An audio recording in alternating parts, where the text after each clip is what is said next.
Hello, everyone. Give me 1 second while I go live in all places here. Hold on. Uh, okay, we are live. Now I'm just trying to turn it on over in another area. There we go. So let me just hit the go live. So we will be live everywhere. All right. Yay. So hello, everyone. Whether you are watching this live or you are watching the replay, if you are a midlife woman who has been putting weight on, even though you're not doing anything different and your body just isn't working with you like it once did, this live is for you. You're going to want to stay with me the whole time because this is exactly what I'm going to be talking about. So let's see. What we are not going to be talking about is crash diets, and we are not going to be talking about chasing the skinny. This is about having longevity and health as we're aging. So it's not about these crash diets that we did when we were in our 20s, 30s, sort of thing. It is about how do we sustain health in our bodies and get our bodies to work with us and not against us. So you're going to see me look over because I've got my notes. I don't want to miss anything because it's just that important. So let's get started. So what we've heard in the past is you've got to work harder, you've got to eat less, you've got to, you got to do paleo. Oh, no, don't do paleo. You've got to do Weight Watchers. Oh, no, don't do that. You've got to do the grapefruit diet. Like, I have been on every diet there ever was in mankind and told that that was the way to go. And what I started to find is after I went through menopause, the weight started coming on. I actually put on close to 50 pounds, which I hadn't even thought about until I was kind of looking at it. And I'm like, wow, like it just crept on. And I was trying everything to get it off. And in the end, I had gotten a nutritionist, I had gotten a trainer, and still the weight was not coming off. I was doing all the things. I was drinking the water. I was eating the protein. I was doing everything that I needed to, but I was so frustrated because it still wasn't changing. And I'm like, what the heck? What am I doing wrong here? Why isn't this working? So let me ask you, have you ever felt like that your body just isn't listening to you, that it's not doing what you're asking it to do, no matter how hard you try? Okay. So I went to the homeopathic doctor. Sorry, had two thoughts go in my head at the same time there. But not only did I hire a nutritionist and a trainer, I was also going to a regular doctor as well as a holistic doctor, and nothing was working. I went through a bunch of different supplements. I was doing a bunch of different modalities, trying different things like a red bed to help with fat cells, like all the different things to try to get this weight off. And it wasn't until I went to my homeopathic doctor that they recommended the GLP-1. And my first initial thought was, yeah, no, I don't think that's going to be for me. And then I went and did some research and looked at it a little closer. And I was just so frustrated. I thought it's time for me to try this. So I got started on it. I got started on GLP-1 / GIP, which is tirzepatide. And everything was great the first month. I was on a low dose 2.5, which is the protocol that they put you on. And then when I pushed up to the 5.0, I got really sick,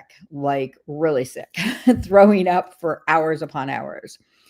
And I thought, okay, this is not good. My body's not going to be able to handle this. And I know about myself that my body tends to overreact to anything that I take. So that wasn't a total surprise for me. So if you're somebody who your body's sensitive to things, like you take something and, it's supposed to have this reaction and your body has 3 times that reaction, that's kind of how my body is. So I thought, well, you know what? I was on 2.5 and it was working really well. Why don't I just go back to 2.5? Now, what I didn't realize when I did that is that's what's called a microdose level. So it's a very low dose, and you can go even lower, and many people go even lower, especially when you go into like a maintenance mode. And you could stay at that dose. There's nothing that says you have to move to the 5.0 unless you're getting it through Western medicine and you're getting it through your doctor.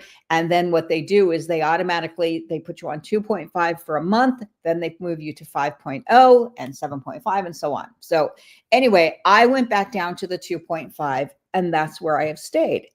I've now lost 29 pounds, 27 and a half inches. I haven't experienced the side effects. I don't get the nausea at all. I really, other than my digestive tract not working great, but it didn't work great before I started the GLP-1. So I can't say it's as a result of that. I've had no other side effects. What I have had is no more food cravings, no more food noise, no more blood sugar issue. My inflammation has gone away. My energy level has increased. I feel overall so much better, not to mention a million other benefits that they're learning now about these GLP-1s, things like helping with dementia and Alzheimer's, which for me has been a concern because I have a lot of memory issues that have happened due to some chronic migraines. And so I'm excited that I get to stay on a GLP-1 because there are so many benefits to it. So let's see. So for me, I kind of got into the microdosing because I couldn't handle the larger dose.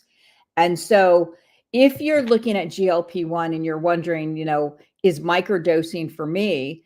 Well, it could be. Are you someone who has a sensitivity to things, anything, new that you put into your body? Are you willing to go slower with your weight loss? Because here's a big difference between the GLP weight loss dosage and a GLP microdose is the weight loss is slower. I probably could be down more pounds than I am right now if I had done the weight loss and I had increased to the 5, 7.5, so on. But the way I look at it is because it's a slow. And when I say slow, I'm averaging like 7 to 8 pounds a month. I'm really okay with that. That's almost 2 pounds a week, which is healthy, 1 to 2 pounds. So I'm okay with going slow because it's giving me time to create the healthy lifestyle habits, like the working out and doing the strength training, because I'm already noticing as I'm losing this weight, I'm starting to see like a little bit of sagging, and I'm like, oh, no. We need to tighten that up. I can't even imagine if I had lost this weight faster, how much more that would be happening to me. I'm also making sure that I'm getting my water in.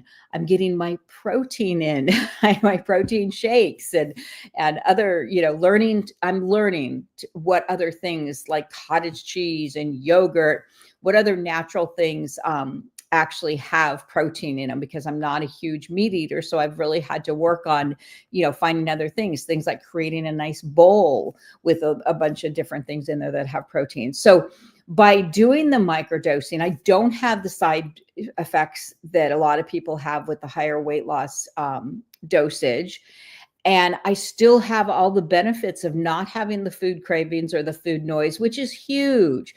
Because for me, when I've in the past tried to lose weight, I think the thing that has sabotaged me the most is my mind is like constantly thinking about food. What am I going to eat next? What am I going to, be able to have this or that? I always felt like I was being deprived.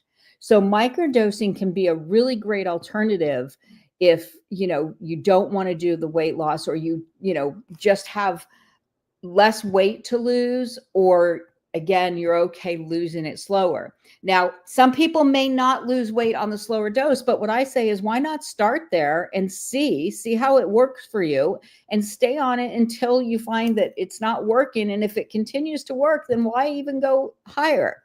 Now, if microdosing sounds like something interesting to you, you can drop in the comments below reset, RESET, reset, and I'll send you over the free resource guide that I created. And it walks you through everything you need to know about microdosing, the dosage, who it's for, how it works, all of that. So again, just put reset down below and I'll send that, we'll send that right over to you. So let's see. We've talked about that. We've talked a little bit about that. Sorry, I'm going through my notes because otherwise I am going to forget stuff. And I think I've gone through a lot of what I wanted to talk to you about. But, microdosing is really, really good for a lot of things with your body. The weight loss is great, and it's definitely what a lot of people want. But there's so many health benefits that they're finding now with these GLP-1s and GIP, and that is, cardiovascular health. That's huge. Inflammation is one of the biggest challenges that people have, and I noticed that right away, losing the inflammation. And so inflammation is also can cause a lot of other health problems like heart attacks and stroke, and a lot of different things. So if you can reduce the inflammation, if you can get your weight to a comfortable weight so that you're not in that obesity. The other thing when you microdose is you do not have to have any kind of BMI requirements. So a lot of times when you're trying to get the weight loss dose, there are some really strict guidelines that you have to have in order to be able to get the weight loss dosage. Your BMI has to be, super high. You have to have sleep apnea or be pre-diabetic. Otherwise, you're not getting approved kind of for the weight loss. Whereas microdosing, you don't have all of that. And again, it's because you're starting out with a smaller dose, and your body, is being able to handle it much easier than when you have the higher doses.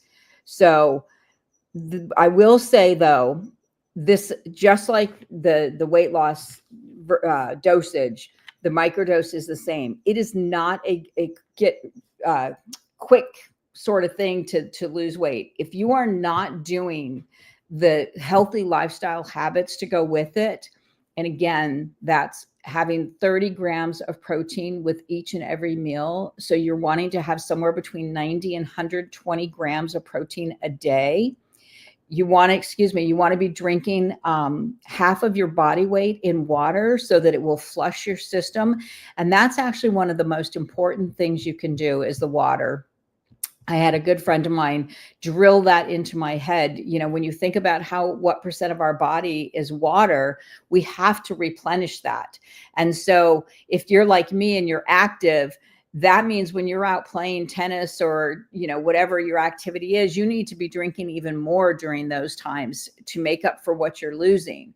So it also helps with your digestive tract. If you're having issues with your digestive tract, that's when you really you need to make sure that you're getting the water. And I think that's half of my problem is, struggling with the water. And so that's been a huge focus for me as well.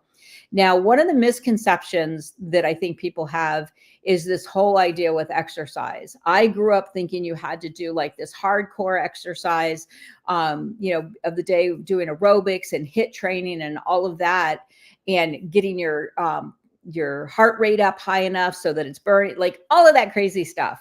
That's not really the case. It's a matter of walking for heart healthy, and then strength training. And you want to be strength training at least 3 times a week so that you're building the muscle that you're losing because you're aging. It's not just because you're losing weight. Yes, you do lose muscle when you lose weight, but you also lose it as you're aging. So much in our body changes. And if there's one thing you walk away from this live understanding, is there's nothing wrong with you. It's just part of aging. Our bodies change so much as we get older that the things that used to work for us before no longer work for us. And so I want to just encourage you to make sure that you're doing the strength training. And I forgot to put this up, so I'm going to put it up right now. But this is where you can actually go to this website, and you can get my guide for learning how to use microdosing, figuring out if it's right for you. I answer all the questions. It's a free resource for you. So there's the website that you can go straight to. If you have any questions, put them down in the comments. I'm happy to answer any questions that you might have. The other thing, I just was looking at my notes that I don't think I talked about at all is your metabolism. So when I went through menopause, I had the hot flashes bad. And that was probably the worst thing that I had. But what I also had was the metabolism slowing down. And that's why you're not losing weight, is because your metabolism is just kind of shut down and it's not working like it once did. And so it makes it really, really hard to lose weight when your metabolism doesn't work properly. And that's where the GLP-1 GIP comes in, is that it helps getting your metabolism going again. So let's recap. If you're looking to, one, either your body's just not working like it used to, you've got this stubborn weight you can't get rid of, you are having, challenges with insulin resistance, your metabolism, all of these different things. You have an extra 5 pounds that no matter what you do, you can't get rid of. You have an extra 50 pounds you can't get rid of, but you're scared to go on the weight loss dose, or you know that your body's sensitive, then you are somebody who should be looking at the GLP-1 microdosing, because it could really help you.